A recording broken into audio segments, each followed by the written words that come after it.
2018년 11월 캘리포니아주 역사상 가장 많은 건물과 가옥을 전소시킨 산불이 발생했습니다.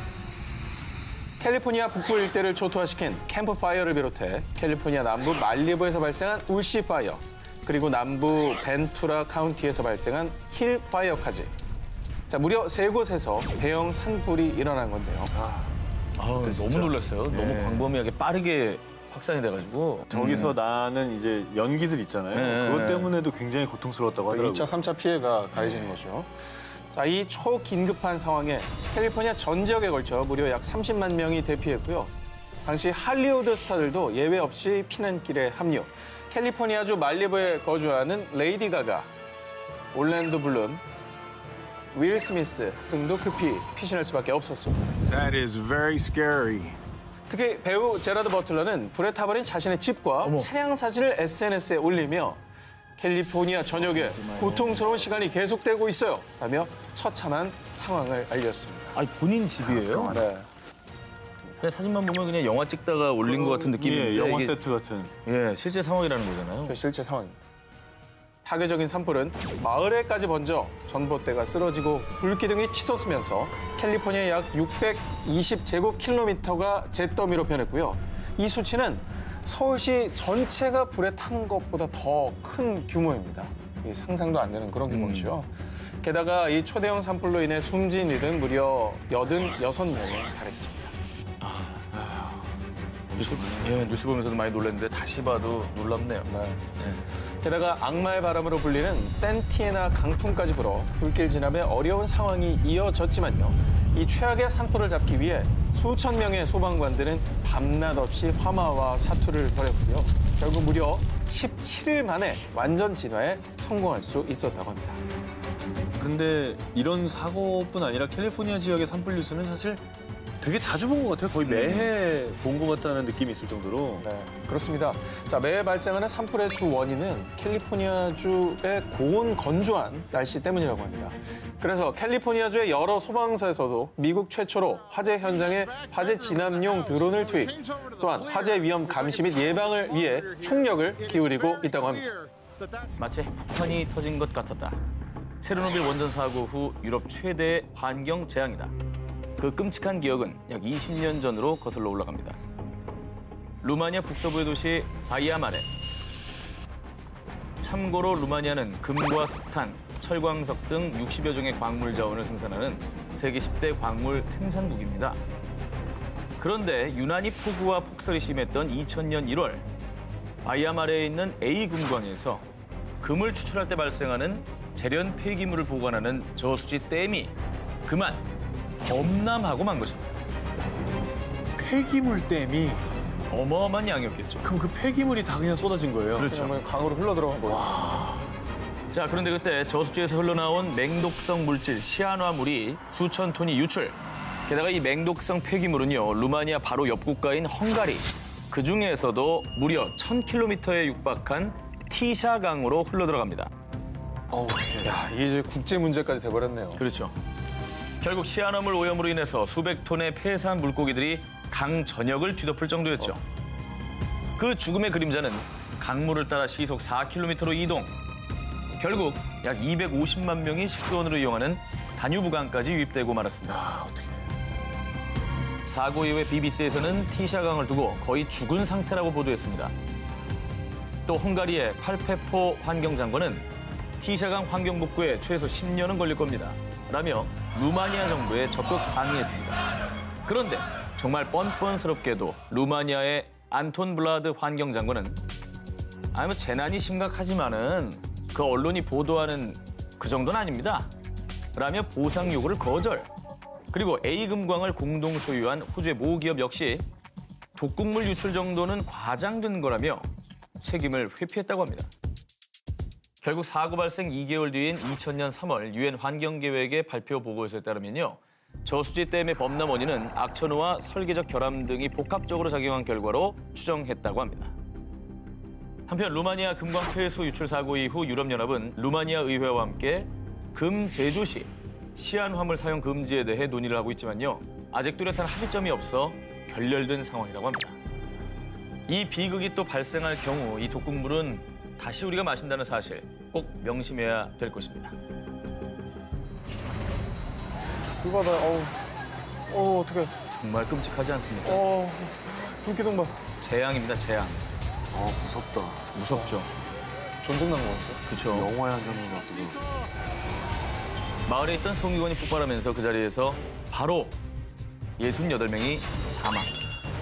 게다가 병원에서 치료받던 환자 중 무려 66명이 추가로 숨지면서 사망자 수는 무려 134명으로 늘어났습니다. 얼마나 그 불길이 심했으면 그랬겠어요. 근데 이때 사고 원인이 정말 황당했던 걸로 나는 기억을 해요. 네, 기사 보신 분들은 아실 텐데요.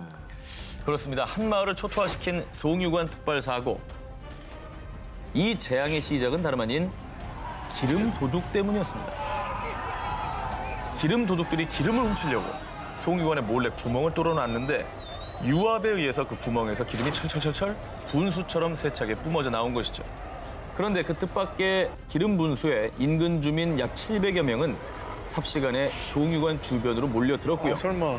주전자와 양동이까지 챙겨와서 열심히 기름을 퍼담았습니다.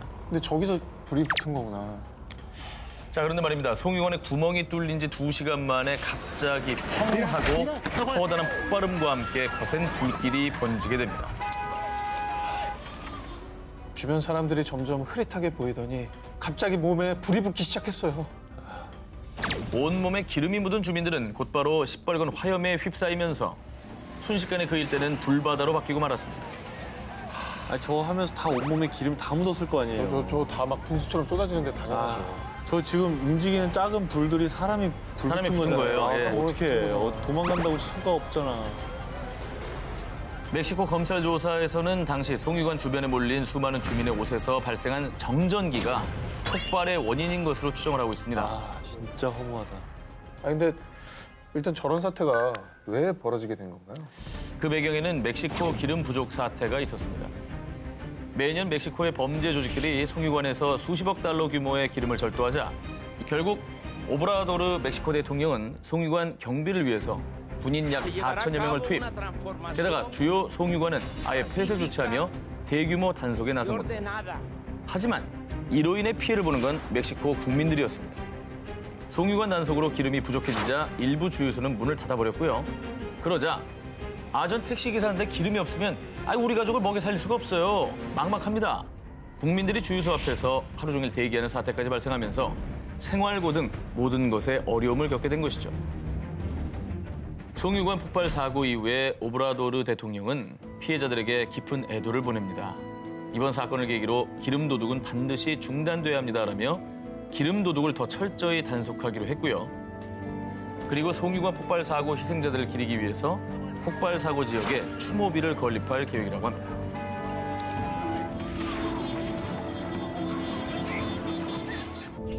(1966년) 영국 웨일즈의 작은 탄광 마을 에버펜. 해맑은 모습으로 학교에 간 아이들은 다시는 집으로 돌아오지 못했습니다. 이거 안 되네. 무슨 일이 있었던 건가요? 오전 9시 갑자기 쿵 하는 굉음과 함께 산사태가 발생. 한순간에 학교와 아이들을 집어삼켰습니다. 다 무너져 내렸네, 위에 게. 전교생의 절반이 넘는 116명의 아이들을 포함해 총 144명이 목숨을 잃고 말았습니다. 이게 웬 날벼락이에요? 자, 한 선생님은 5명의 아이들을 끌어안은 채 시신으로 발견돼 이루 말할 수 없는 안타까움을 더하게 되었습니다. 자, 일명 에버펜의 재앙으로 불린 대참사. 저 마을은 어떻게 살아요? 그러니까 이게 뭐야, 갑자기. 그런데 우리 아이들의 죽음은 막을 수 있었어요. 그렇습니다. 144명의 무고한 목숨을 앗아간 이 사고는 막을 수 있었던 재앙이었습니다. 이건 완전히 저는 자연재해인 줄 알았는데. 완벽한 인재입니다. 인재예요? 찬사태인데 인재라고요? 그러게. 자, 아이들을 덮친 거대한 검은 산의 정체. 무려 50여 년간 쌓인 석탄 폐기물로 이루어진 인공산이었습니다. 사람이 만든 산이었구나. 몇 해 전부터 위험성을 우려한 마을 사람들과 학교 선생님들은 민원을 제기. 하지만 이 위험성을 알면서도 무시로 일관한 거죠. 그리고 국립석탄위원회 수장 로벤의 파렴치한 대응. 아니 자연재해를 나보고 어쩌라는 겁니까? 난 책임이 없어요. 사고 당일 보고를 받고도 무시한 그는 자신에겐 아무 책임이 없다며 발뺌했는데요. 당시 기업의 과실치사를 처벌할 법이 미비했던 터라 기소로 이어지지 못했다고 합니다. 어머. 내 자식이 죽었는데 그 누구도 아무도 법적으로 책임을 지지 않아요. 아이고. 자녀와 주민들을 잃은 에버펜의 아버지들은 예. 이 같은 참사가 반복되지 않길 바라며 아니소엔 남성 합창단을 결성했다고 합니다.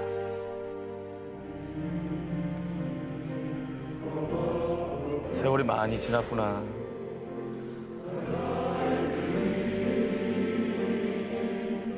아무 생각 없이 학교 잘 갔다 오라고 했을 텐데. 그러니까.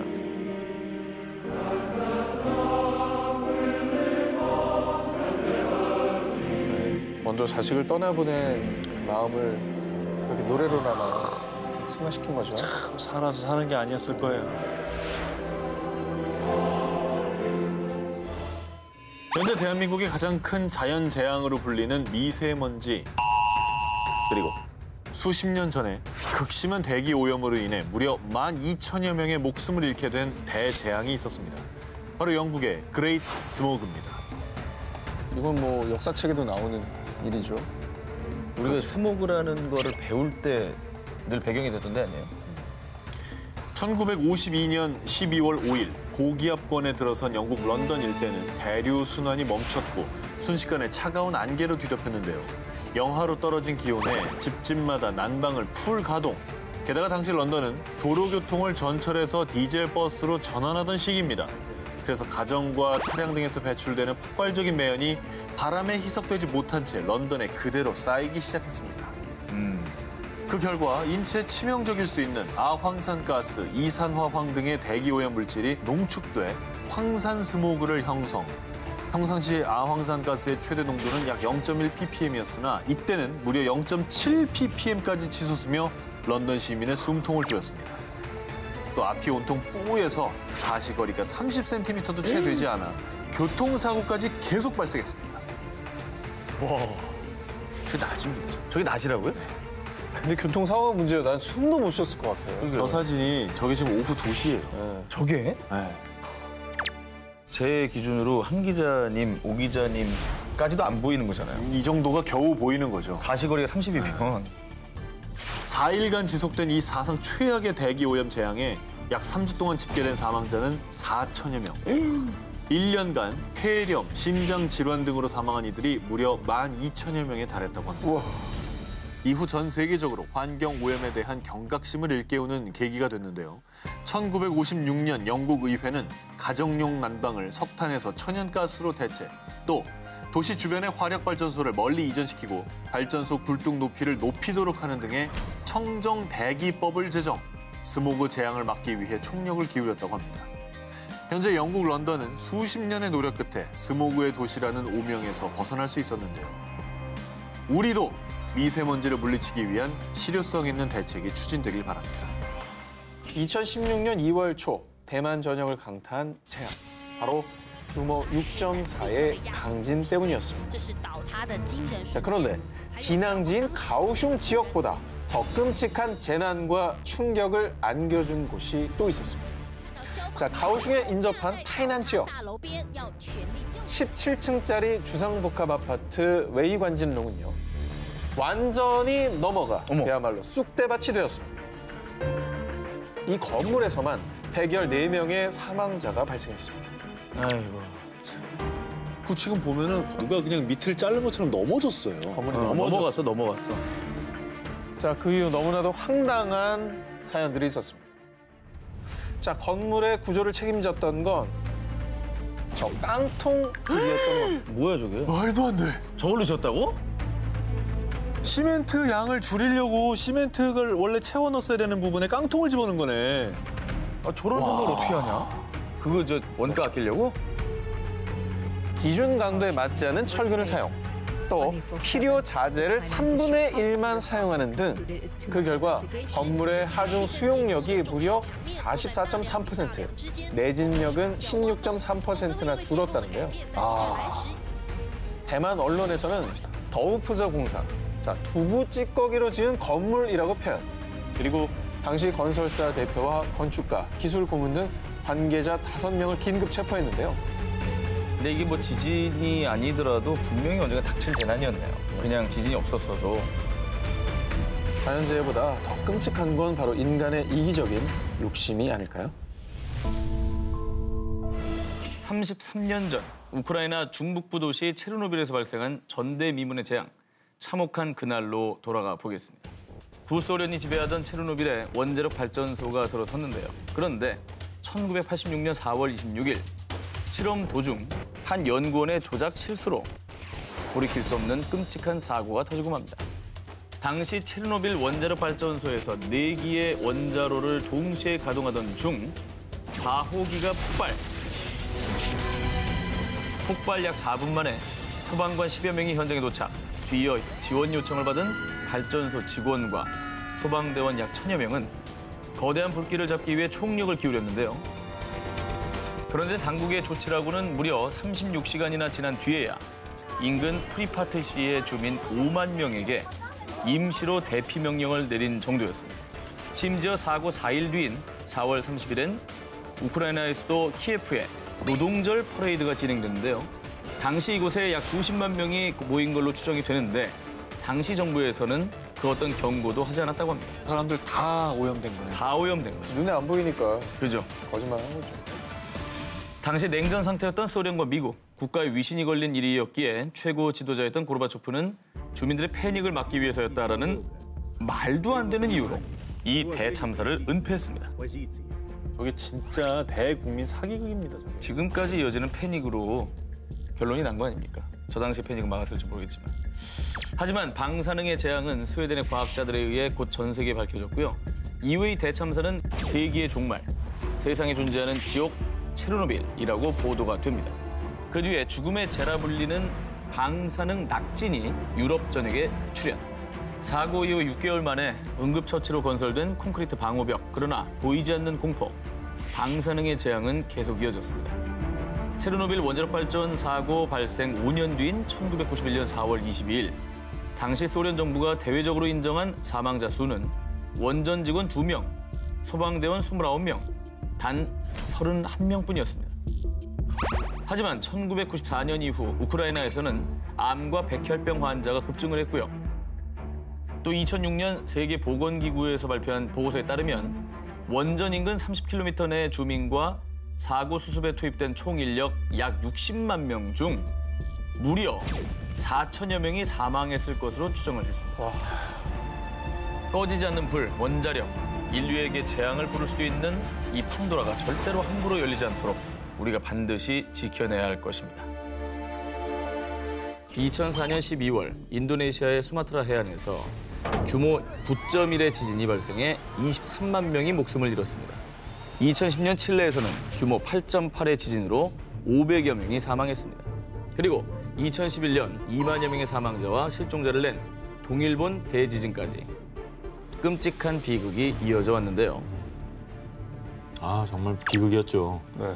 우리는 땅에 붙어 사는 사람들인데 이 땅이 흔들린다면 이거는 정말 엄청난 공포인 거죠. 자, 그런데 지진으로 막대한 피해를 입은 이 나라들의 공통점, 바로 환태평양 조산대에 속한다는 것입니다. 태평양을 둘러싼 약 4만 킬로미터의 지역이 환태평양 조산대인데요. 자, 이 지역을 이으면 고리 모양이어서 일명 불의 고리로 불리고 있습니다. 자, 그런데 판 구조론에 따르면요. 지구를 이루는 10여 개의 판들의 경계 부분에서 지각 변동이 활발한데 특히 환태평양 조산대가 판의 경계에 모여 있어서 전 세계 지진의 무려 90% 이상이 이 환태평양 조산대에서 발생하는 거라고 합니다. 자, 그리고 우리 한반도는 유라시아판 내부에 위치해 있어서 환태평양 조산대에 속하진 않습니다만 절대 안심할 수는 없습니다.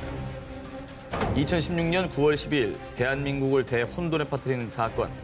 바로 경상북도 경주시 남남서쪽 8km 지역에서 발생한 규모 5.8의 지진.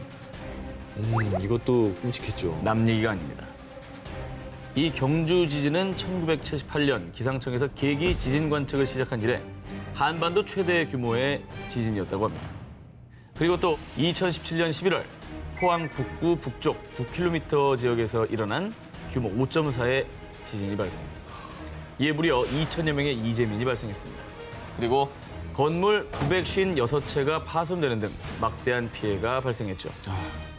자, 그런데 말이죠. 놀라운 건 경주와 포항에서 발생한 지진이 2011년 발생한 동일본 대지진에 영향을 받았다는 주장이 나오고 있습니다. 그 영향으로 한반도에서 지진이 일어난 거예요? 그렇죠. 국내 전문가들에 따르면요. 동일본 대지진 당시 발생한 엄청난 에너지가 우리나라에까지 영향을 미쳤고요.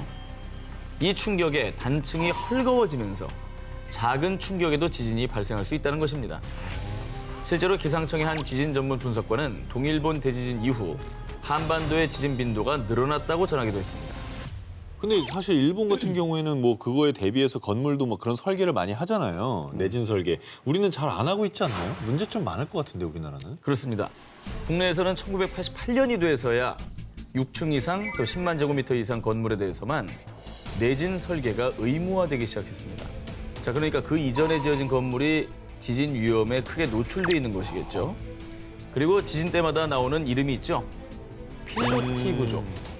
이 벽면이 없이 하중을 견디는 기둥으로만 설치된 개방형 구조를 말하는데요. 웬만한 빌라는 다 지금 네. 저런 구조잖아요. 그렇습니다. 그런데 이 필로피 구조에 내진 설계가 제대로 안 된 경우가 많다고 하는군요. 때문에 지진에 취약해 연쇄 붕괴 위험이 높은 것이죠. 저렇게 되는 거예요? 기둥이 부서지면서? 근데 이게 한반도 어느 곳에 일어나도 저런 건물 많기 때문에 많아요, 너무 많아요. 이런 붕괴의 그래로 노출될 수밖에 없다는 거잖아요. 이건 남의 일이 아니네, 이거는. 끔찍한 재앙은 예고 없이 찾아옵니다. 안전 대비만이 더 큰 재앙을 막을 수 있습니다. 자, 이어서 다음 특종입니다. 자, 불의 고리의 공포, 지진이 전부가 아닙니다.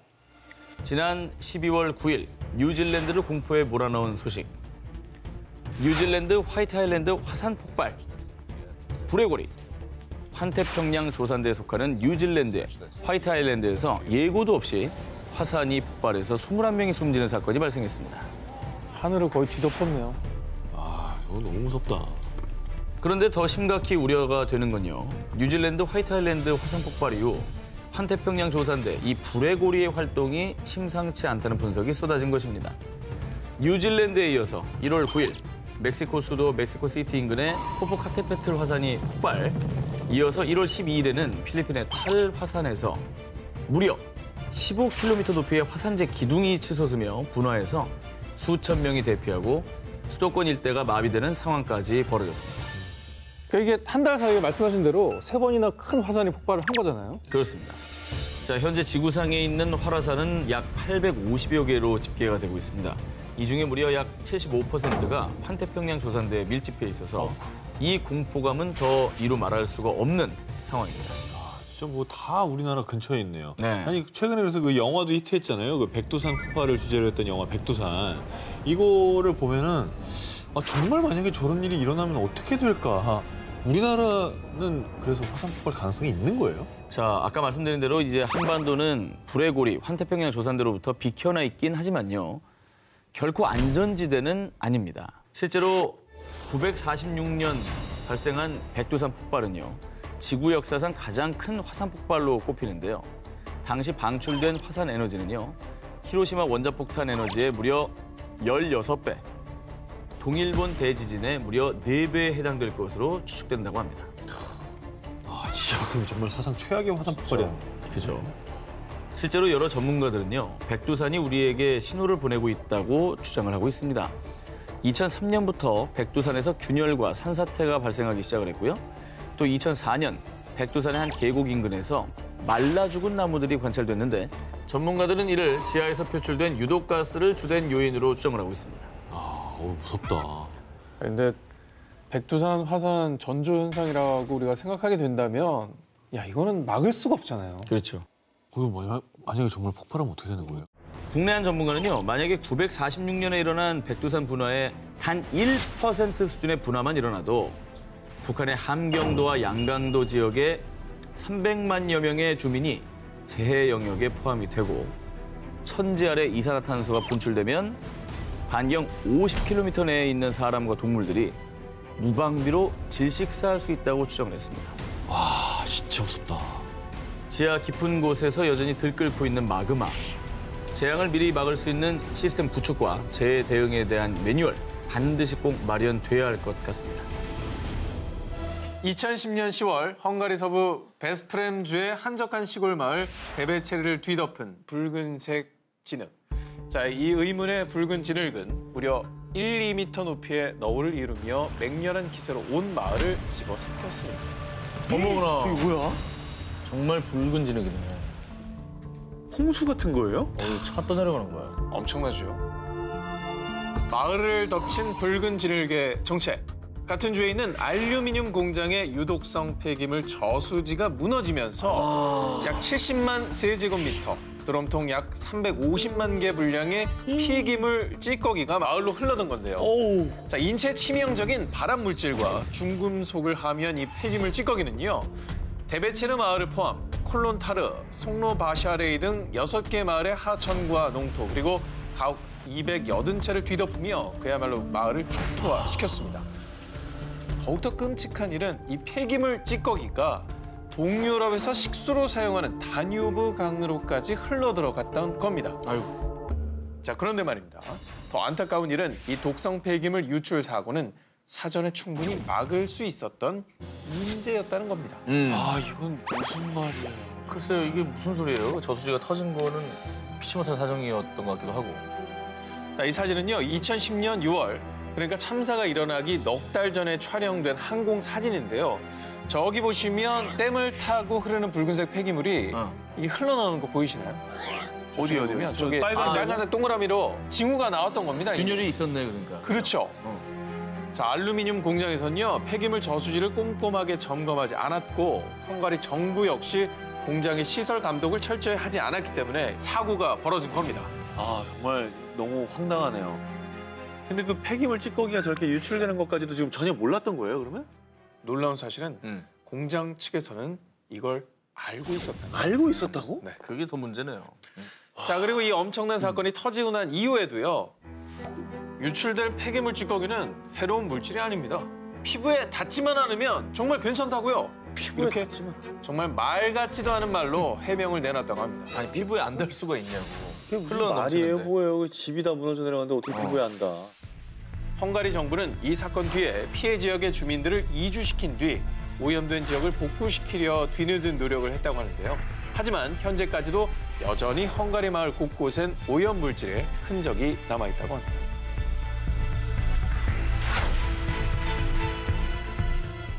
작년 여름은 전 세계적으로 유난히 덥고 건조했습니다.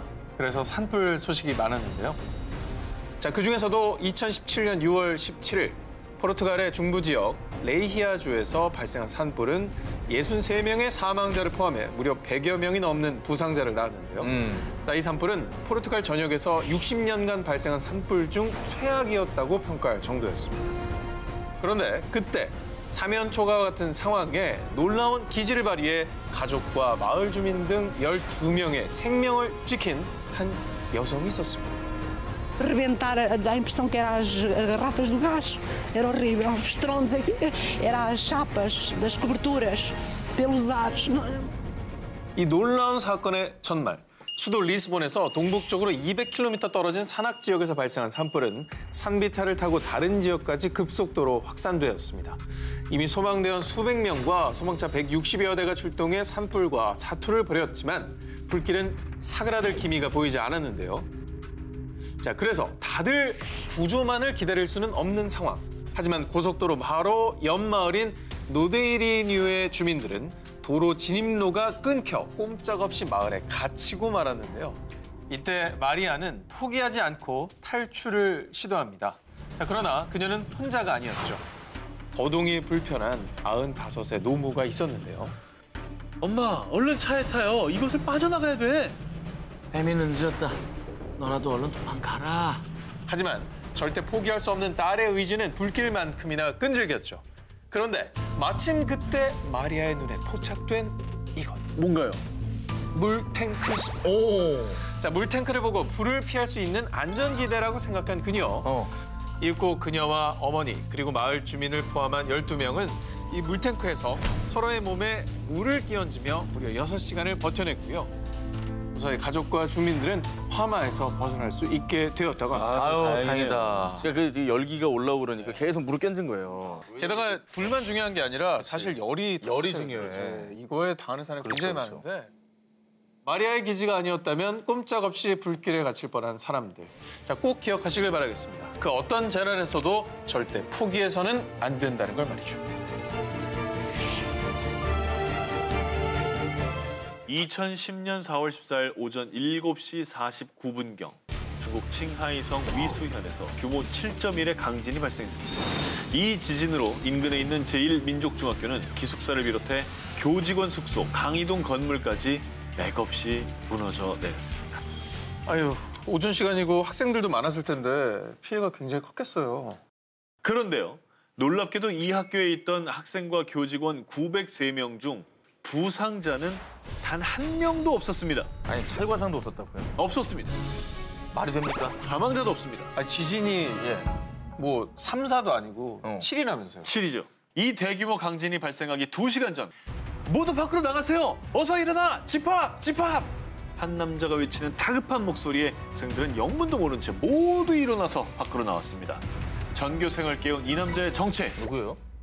제1민족중학교의 부교장 엘리 도어더였습니다. 그는 숙직하던 중에 평소와는 다른 이상한 낌새를 느끼고 잠에서 깼습니다. 대단하다. 그런데 불과 1시간이 조금 지났을 무렵에 땅이 움직이고 산이 흔들리기 시작했습니다. 이윽고 벽돌 건물인 기숙사는 바로 주저앉았고 세상에. 학교 건물 지붕도 맥없이 떨어지고 말았습니다. 피신하지 않았더라면 전교생이 저 안에 갇혀서 처참한 참변을 당했을 뻔한 거죠.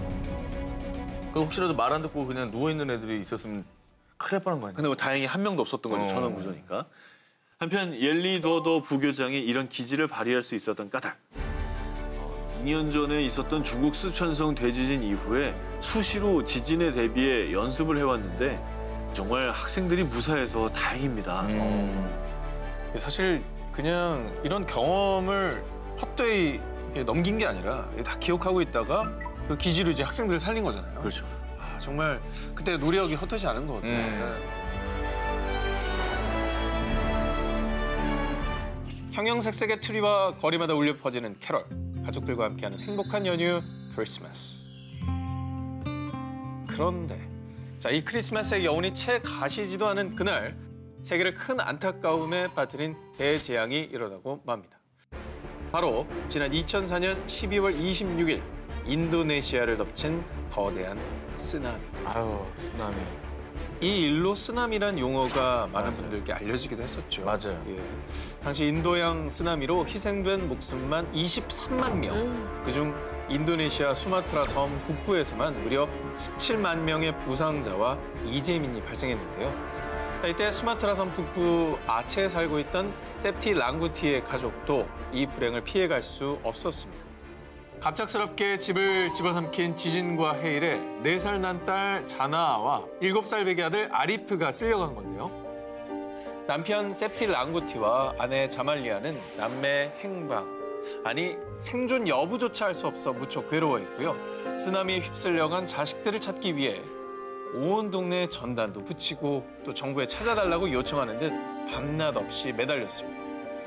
그렇게 한 해 두 해를 보내며 자녀들을 찾아 헤맨 시간만 10년. 하지만 희망을 버릴 순 없었는데요. 자, 그러던 어느 날. 누나, 나 지금 자나랑 똑같이 생긴 여자를 봤어. 자, 자말리아의 동생이 잃어버린 조카와 똑 닮은 소녀를 목격했다고 한 건데요. 소녀의 현재 나이는 14살. 자말리아의 딸이 4살이었을 때 행방불명되었으니 나이도 이게 딱 맞는 겁니다. 맞네요. 자, 그리고 이 소녀는 자신이 쓰나미에 휩쓸렸다가 한 어부에 의해 구조된 거라고 얘기를 한 건데요. 그래서 그 말을 듣자마자 한달음에 소녀가 있다는 섬으로 달려가 극적인 만남을 가진 부부. 소녀를 마주하자마자 한눈에 자신의 딸임을 느꼈다고 합니다.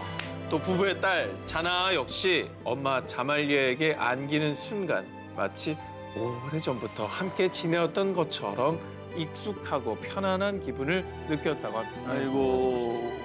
말 한마디 안 섞고도 보자마자 이렇게 끌어안고 서로가 엄마, 딸임을 알 수 있다는 것 자체도 기적인 것 같아요. 그러니까 서로의 얼굴만 봐도 아는 이게 거죠. 내 엄마인 줄 아는 거죠. 표정만 봐도. 자, 그런데 이 가족에게 일어난 기적이 여기서 끝이 아닙니다. 자, 이 가족에게 또 한 번의 기적이 찾아오게 되는데요. 아들? 그렇습니다. 아들? 자, 10년 만에 극적으로 만나게 된 딸 자나는 오빠를 회상하며 이런 말을 합니다. 제가 떠나려갈 때 분명 오빠를 봤는데 그 뒤로는 만날 수가 없었어요. 그럼 이제 그 오빠도 어딘가 살아있을 수 있는 거 아닙니까? 또 다른 집에서 저렇게 살고 있을 수 있는 그러니까. 거죠. 예. 그렇죠. 자, 그 말을 듣고 한 줌의 희망을 품게 된 가족들. 그런데 2달 뒤 서수마트라주의 타야 쿰부시에서 한 통의 전화가 걸려온 겁니다. 여보세요? 혹시 자말리아 씨 댁인가요? 제가 댁에 아드님을 보살피고 있는 것 같아요. 자, 인도네시아에서 카페를 운영하는 한 여성의 전화였습니다. 자, 이게 어떻게 된 일이냐. 쓰나미로 가족과 떨어져 고아 아닌 고아가 된 아리프. 이 소녀는 지난 10년 동안 거리를 떠돌며 노숙 생활을 해왔던 겁니다. 어머. 자, 그래서 전화를 준 카페 주인이 이 소녀를 불쌍히 여겨 음식과 옷가지들을 갖다 주며 보살폈는데, 그런데 정말 우연히 TV에서 10년 만에 부모를 되찾은 자나의 사연을 보던 중 노숙소년 아리프의 사진을 함께 보게 된 겁니다. 세상에. 얼굴을 본 거죠. 10년 만에 극적인 만남을 갖게 된 세상에. 가족들. 자, 그리고 이 믿을 수 없는 재회에 전 세계 내 네티즌들은 기적은 이날을 위해 만들어진 단어네요. 이 가족처럼 또 다른 기적이 나타났으면 좋겠어요. 라며 뜨거운 감동의 박수를 보냈다고 합니다.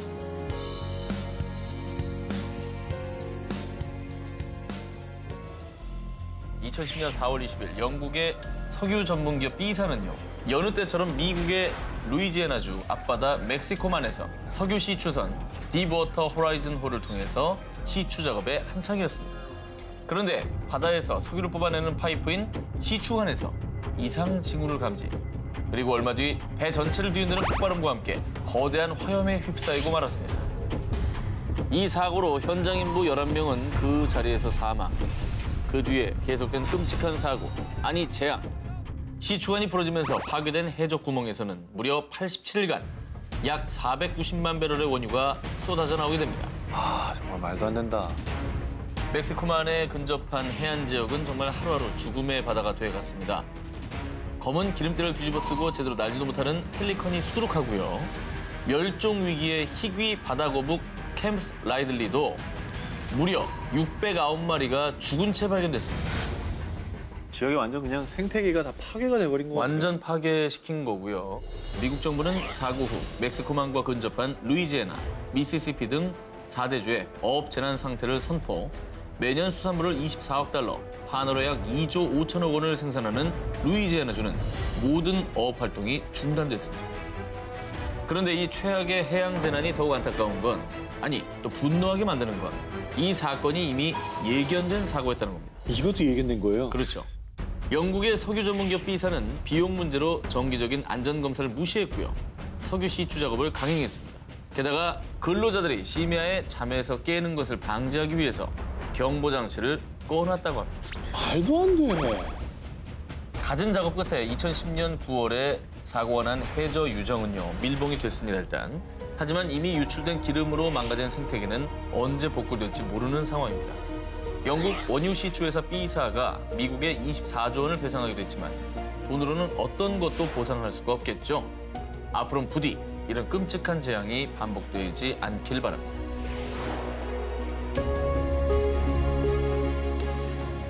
(2013년 6월 28일) 미국 애리조나주 야넬 힐. 바짝 마른 나무에 벼락이 떨어지면서 큰 산불이 발생하고 말았는데요. 고온건조한 날씨와 강풍으로 불은 삽시간에 번져서 산은 시뻘건 불길을 뿜으며 용광로처럼 타올랐습니다. 정말 그 누구도 진입할 수 없는 상황. 하지만 19인의 소방관은 이 불길 속으로 뛰어들었는데요. 이들의 다른 이름은 바로 핫샷. 핫샷? 핫샷? 이게 어떤 의미를 가지고 있는 거예요? 이 핫샷은 미국 최정예 엘리트 소방관으로요. 일반 소방대원과는 다르게 산불이 발생하면 최전방에 투입돼서 방화 차단선을 치는, 즉 산불 진압 전문 요원을 핫샷이라고 합니다. 약간 소방관 중에서도 특수부대, 특공대 이런 느낌인 거군요. 그렇죠. 정말 핫샷의 임무와 역할이 굉장히 중요하겠어요. 맞습니다. 그래서 애리조나주 야넬 힐 화재에도 긴급 투입된 19인의 핫샷 요원인데요. 이들은 일반 소방호스가 아닌 톱과 도끼, 불을 붙이는 토치를 들고 불이 난 곳에 반대로 달려가서 불이 번질 염려가 있는 풀이나 나무를 먼저 자릅니다. 또 땅을 파서 경계선을 구축한 뒤 맞불을 놓아서 불길을 잡는데요. 이렇게 불과 사투를 벌이고 있는 그때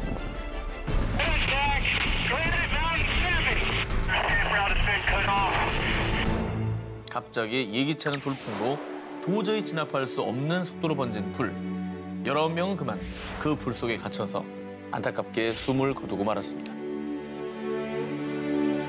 이 안타까운 사연은 미 전역에 알려졌어요. 그동안 잘 알려지지 않았던 핫샷 소방대원들을 향한 추모와 애도의 물결이 이어졌는데요.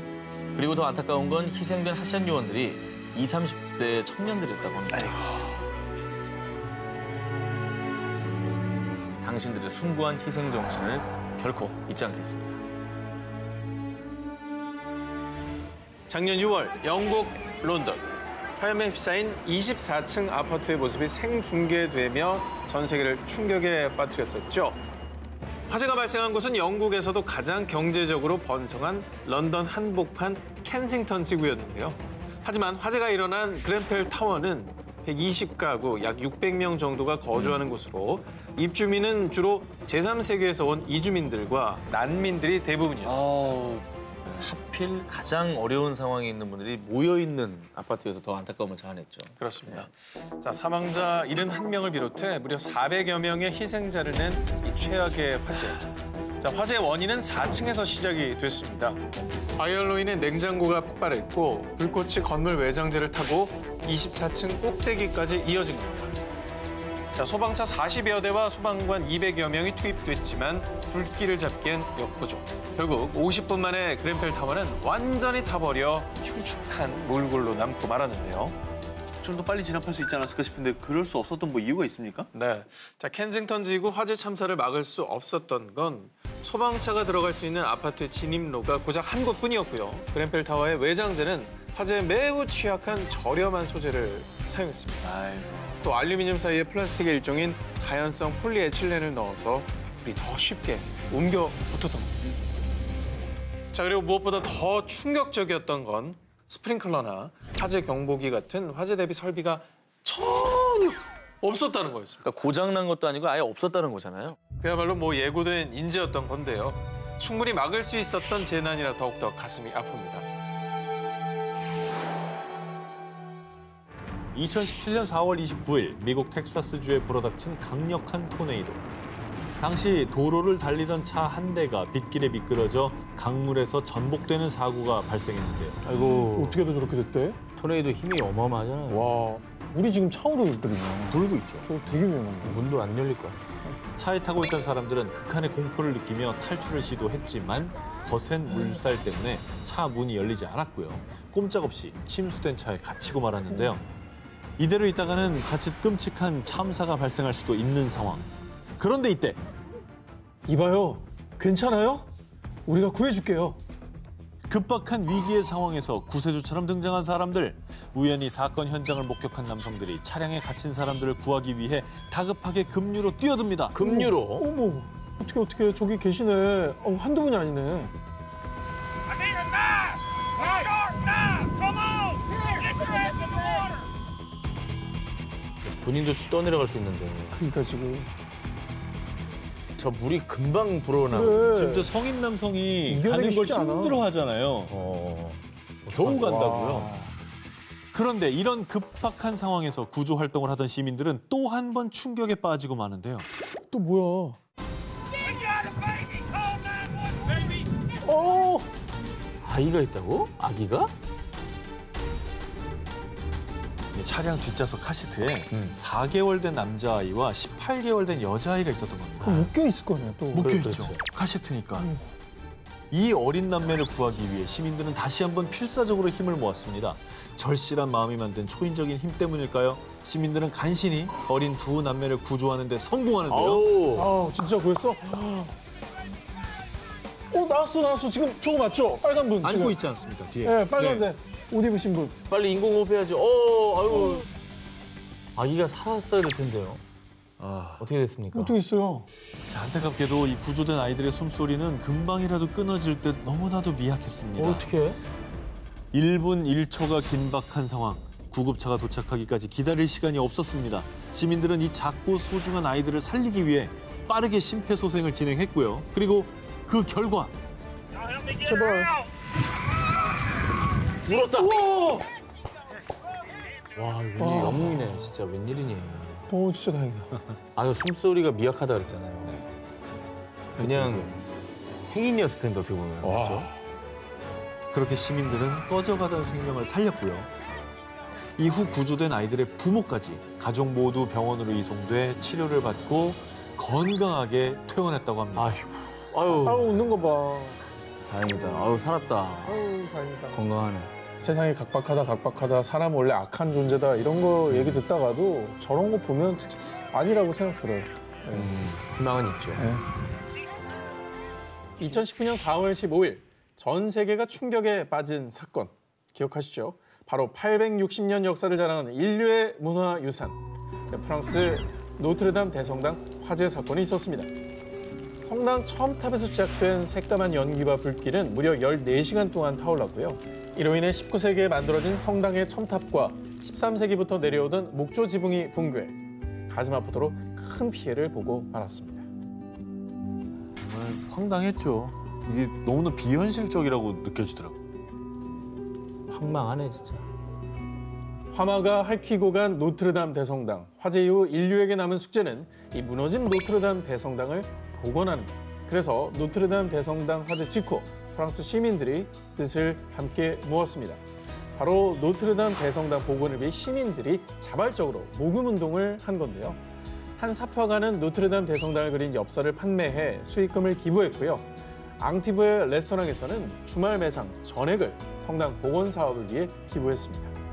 자, 그렇게 모인 시민들의 작지만 이 큰 마음, 그 결과 화재 이틀 만에 무려 약 10억 유로, 한화로 1조 3천억 원 상당의 모금액이 모일 수 있었습니다. 모금액이 1조가 넘는다는 얘기는 처음 들어보네요. 저게 뭐 여유 있는 사람들만 돈 냈겠냐고요. 서민들이 생활이 또. 좀 어려운 사람들도 저 돈을 다 냈을 테니까 그 마음이 상당히 감동적인 거죠. 자, 이뿐만이 아닙니다. 한 석공 장인은요, 노트르담 대성당 복원 공사에 도움이 되고 싶어서 무료로 석공 교육을 하는 등 시민들의 재능 기부도 이어졌는데요. 무엇보다 시민들의 단합으로 노트르담 대성당의 복원은 한 발짝 앞으로 다가올 수 있었습니다. 자, 화재 석 달 만에 프랑스 의회에서 성당 재건 법령이 통과돼 화재 직전 있던 모습 그대로 복원하라라는 촉구법이 발의되기도 했습니다. 참 그 프랑스 사람들 마음을 알 것도 같은 게 우리나라에서도 국보 1호인 그 숭례일문이 화마에 휩싸인 사건이 있었잖아요. 당시 진짜 충격적이었거든요. 네네네. 이 숭례문이 복원된 것처럼 노트르담 대성당도 뭐 얼마나가 걸리든 간에 빨리 좀 제 모습을 되찾길 바랍니다. 2019년 9월 전 세계를 경악해 한 역대급 재앙, 호주 산불. 장장 6개월간 꺼지지 않은 화마는 서울 면적의 209배에 달하는 1260만 헥타르 이상의 산림을 잿더미로 만들었고요. 야생동물의 낙원이었던 호주 생태계를 파괴, 야생동물 10억 마리가 죽어나가고 급기야 호주의 코알라는 멸종 위기에 직면하는 사태에 이르렀습니다. 진짜 상상이 되십니까? 서울의 209배가? 끄는 게 저걸 불길을 잡는다는 게 상상도 안 돼요, 진짜. 어떻게 저걸 잡아야 되나. 호주 산불 당시 화재 현장에 투입된 사람들의 90%가 정식 소방대원이 아니었고요. 오로지 호주 산불을 진압하기 위해 무급을 자청하고 발벗고 나선 자원봉사자들이었습니다. 90%를 90%. 차지했다고요? 네. 거의 다 하네요. 거의다가. 불을 직접 끄는 데는 투입이 안 되고 좀 보조적인 역할을 하신 게 아닐까라는 그런 추측이 되는데요. 아닙니다. 호주 전역에 대규모 자원봉사 소방 서비스 조직이 있는데요. 일반인들이 전문 소방 교육을 받은 뒤에 화재 현장에서 소방대원으로 봉사하는 겁니다. 그래서 실제로 호주 산불 진압에 참여했던 20대 청년 다니엘 록스의 직업은 조경사였는데요. 하지만 지독한 화마와 싸우기 위해 생업도 포기하고 달려왔습니다. 호주 산불을 진압하기 위해 시드니에서 화재 현장인 뉴사우스웨일즈주까지 8시간 동안 차를 몰고 달려왔고요. 위험한 화재 현장에서 목숨 걸고 화마와 싸웠습니다.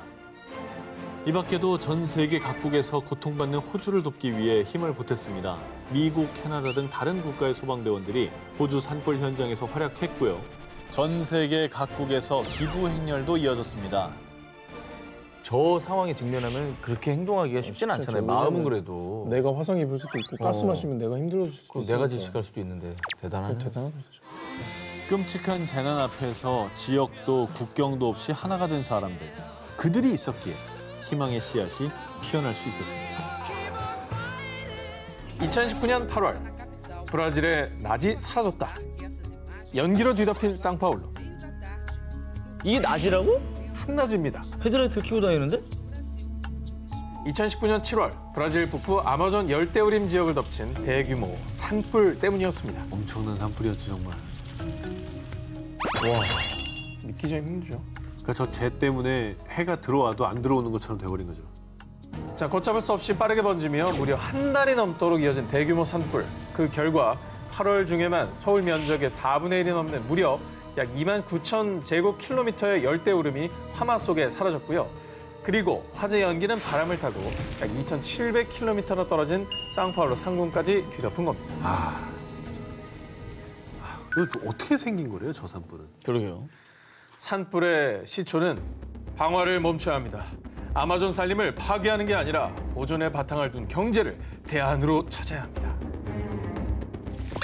개발 명목을 위한 방화 때문이었습니다. 저 개발하느라고 방어하는 거 그게 커진 거구나. 문제네, 문제. 극우 성향과 함께 지구 온난화 부정론자로 남미의 트럼프라고 불리는 보우소나루 대통령. 그는 2019년 1월 취임 후 곧바로 아마존 열대우림의 환경보호구역을 해제, 각종 개발 정책을 밀어붙였습니다. 그래서 환경 훼손에 대한 규제가 줄어들자 농민, 목장주, 벌목꾼들은 소를 키울 목장과 콩과 옥수수 등 농경재 확보를 위해 고의적으로 대규모 방화를 저지른 거죠. 개발하는 건 좋은데 그 지구의 허파로까지 불리는 나라인데 저걸 어떻게 규제를 그렇게 풀어버렸을까요? 너무 생각이 짧다. 말씀하신 것처럼 전 세계 산소의 20%를 공급하는 지구의 여파 아마존. 그러나 이 산불로 인해 아마존 열대우림의 약 17%가 파괴되고 말았는데요.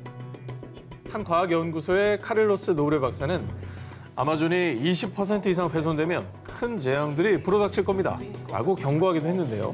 그 이유는 평소 아마존의 나무들이 하루 1,000리터의 물을 증산하고 이 물로 비구름을 만들어 기온을 낮추는 역할을 하고 있기 때문입니다.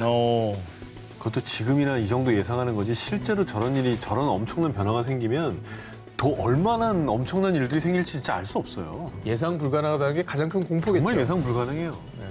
그래서 이후 전 세계에서는 브라질 정부의 빠른 대응을 촉구했는데요. 하지만 이에 브라질 보우소나루 대통령은요. 아마존을 생태공원으로 만들어주길 바라고 있지만은 내 정부에선 그런 일은 없을 겁니다. 아마존 열대우림의 개발을 강행하겠다라는 뜻을 밝혔다고 합니다. 아이고 누가 이분 좀 말려줬으면 좋겠네 진짜. 언제고 다시 화마에 삼켜질지 모르는 아마존. 인간의 그릇된 욕심은 반드시 부메랑이 되어 우리에게 돌아올 겁니다. 이번 특종은 사진으로 먼저 함께 보시죠. 에? 이 뭐야? 저 거품이 뭐예요? 뭐야 저기 크림이에요? 솜인가? 자, 신기하시죠? 지난해 11월 세계에서 두 번째로 긴 해변 인도의 마리나 해변에서 발생한 이 거품들. 보기 드문 진 풍경에 주민들은 기념사진도 찍고 저렇게 거품 속에서 펄짝펄짝 뛰어놀기도 했는데요. 자, 그런데 말이에요. 이게 결코 이색 포토스팟이 아니었습니다. 무서워. 바다 거품에는 공장 폐수와 생활 하수가 뒤섞여 있습니다. 저게 저렇게 많다고? 인도의 오염관리국에서는요, 이 거품 안에 인체에 유해한 오염물질이 가득하다라고 밝혔는데요. 그것도 모르고 저기서 사진을 찍고 있는 거예요? 신기하니까. 저분들 저 나중에 다리에 뭐 나는 거 아니야? 나겠죠. 사실 이 바다 거품이 발생하기 며칠 전 이 지역에 큰 폭우가 내렸는데요. 이때 폭우로 인해 생활하수, 공장 폐수 등 정화되지 않은 오수가 바다에 흘러들어가 거품을 만든 겁니다. 조사 결과 무기물인 인산염이 고농도 함유돼 있었다고 합니다. 저 거품이 다 똥물이었던 거네 진짜로. 똥거품이네. 이 거품이 피부에 닿으면 습진, 가려움증 등을 유발할 뿐 아니라 이게 만약 마을 식수원으로 흘러들어가 체내에 쌓이면 골다공증과 골절 등 골질환도 유발할 수 있다고 합니다. 그런데 이 공포의 바다 거품이 처음 발생한 건 아니었는데요. 2016년 호주 동부의 뉴 사우스 웨일즈주와 퀸즐랜드주에도 거센 폭풍이 발생한 뒤 거품으로 뒤덮인 바닷물이 범람했다고 합니다. 이게 정말 이런 바다 거품은 왜 생기는 거예요? 자, 여기서 잠깐 구분을 하셔야 될 게 있는데요. 바다 거품은 사실 희귀한 자연 현상 중 하나인데요. 그런데 문제는 인위적인 바다 거품. 실제로 한 수질 문제 전문가에 따르면요. 폐수 속에 사상세균이 거품을 만들어낼 수 있습니다. 라고 전했는데요. 폐수를 이제 제대로 정화시키지 않은 게 바다에 치명적인 영향을 끼쳤다 이런 얘기네요, 그죠? 이제 이 바다가 또 우리에게 악영향을 끼칠 거고. 주겠죠. 계속 악순환이 반복되겠죠. 1998년 미국 웨스트버지니아주를 뒤덮은 검은 그림자. 한 농장에서 소 190마리가 떼죽음을 당하는 사건이 발생했습니다. 당시 농장주는 떼죽음의 원인으로 농장 인근에 위치한 세계 최대 화학기업 D사의 공장을 의심. 그 뒤 한 로펌을 찾아가 D사를 상대로 소송을 의뢰한 그리고 밝혀진 이 사건의 검은 실체. 인류 최악의 환경 스캔들이 세상에 밝혀졌습니다. 뭐죠? 당시 D사 공장에서는 프라이팬이나 오븐에 음식이 눌러붙지 않도록 코팅하는 물질인 테플론을 만들고 있었는데요. 여기에 과불화 옥탄산이 사용된 겁니다. 뭐야? 이게 뭐냐? PFOA라고도 하는데 이 발암물질입니다. 이 끔찍한 발암물질을 인근 강에 유출시킨 사실이 확인된 건데요. 인체에 다량 축적되면 간암, 신장암, 갑상선암, 각종 암부터 불임, 태아, 기형까지 정말 끔찍한 일을 초래할 수 있다고 합니다. 아, 저 발암물질을 그냥 버리면 어떻게 해?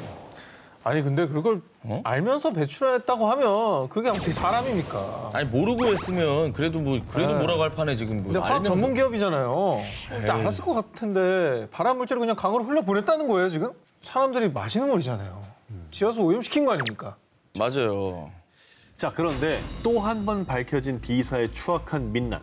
1981년 공장에서 일하던 임산부 직원과 출산한 태아의 혈액에서 기준치 이상의 PFOA 성분이 발견. 게다가 1991년 공장 인근 마을의 수돗물에서도 이 성분이 검출됐지만 환경보호국에 보고하지 않고 은폐해왔던 겁니다. 정말 끔찍한 게 테플론이 얼마나 독성 물질인지 자체 임상 실험까지 했다고 하는데요. 회사 노동자들에게 테플론 성분을 넣은 담배를 피우게 한 건데 악마 아니야 악마? 이후에 사람들은 두통, 메스꺼움 등에 시달렸습니다. 왜 피게 해요, 그걸? 임상 실험을 한 거죠. 그 악마네. 그러나 이 모든 걸 다 은폐하고 폐기물을 방류했던 거였습니다. 하지만 이미 밝혀졌을 땐 너무 늦어버린 상황. 이미 주민들의 몸속에 흡수된 독성은 그들을 고통 속에 몸부림치게 했는데요. 그래서 2015년 PFOA로 인한 질병에 시달리던 피해 주민들 무려 3,535명은 D사에 대한 단체 소송을 진행했고요. 그리고 지난 2017년 2월 미국 오하이오주 콜럼버스 지방법원은 D사는 피해자 3,535명에게 6억 7천만 달러를 배상하라 라며 한화 약 8천억 원의 보상금 배상 판결을 내렸다고 합니다. 아니, 뭐 보상 금액이 있다는 거는 다행이지만 이게 건강이잖아요. 사람 몸이고 이미 피폐해진 몸과 자연은 이 돈으로 보상할 수 없는 거거든요. 환경과 시민들의 건강보다 더 우선이었던 기업의 이익, 반드시 그 대가를 치르게 될 겁니다. 세계 곳곳에서 일어나는 자연 재난들이 만약 지구가 보내는 경고라면 믿으시겠습니까? 자, 2019년에는 브라질 각지에서요. 무려 8만 건 이상의 화재가 발생. 우리나라 면적의 3배 수준인 약 31만 8천 제곱킬로미터의 땅이 훼손. 자, 그리고 지난해 인도네시아에서는요. 산불로 인해 한화 약 6조 원에 이르는 경제적 손실을 입었다고 합니다. 타는 건 순식간인데 그 산림을 키우고 그 안에 생태계를 만드는 데는 수십 년, 수백 년이 걸리는 수백 거예요. 년이죠. 자, 그런데 그게 끝이 아니었습니다. 또 지구 한쪽에서는요. 기록적인 폭우가 전 세계를 곤경에 빠뜨렸습니다. 2019년 3월 이란에서는 전국적으로 4,400여 개 마을이 침수, 1,000만여 명의 수재민이 발생했고요. 또 올해 1월에는 사막 기후인 아랍에미리트에서도요. 이례적인 폭우가 쏟아지면서 도로가 침수. 두바이 공항까지 마비되는 사건이 발생했습니다.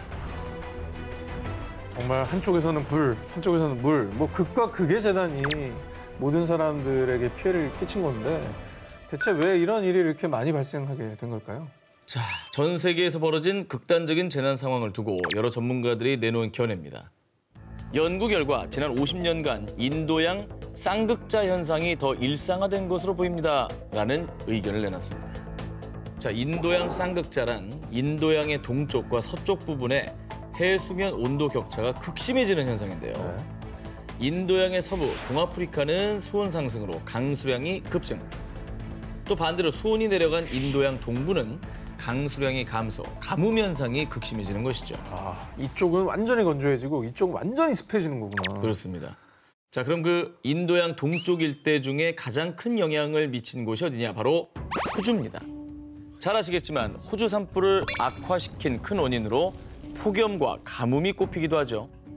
균형이라는 게 이렇게 중요한 거예요. 그렇습니다. 정말 안타깝네요.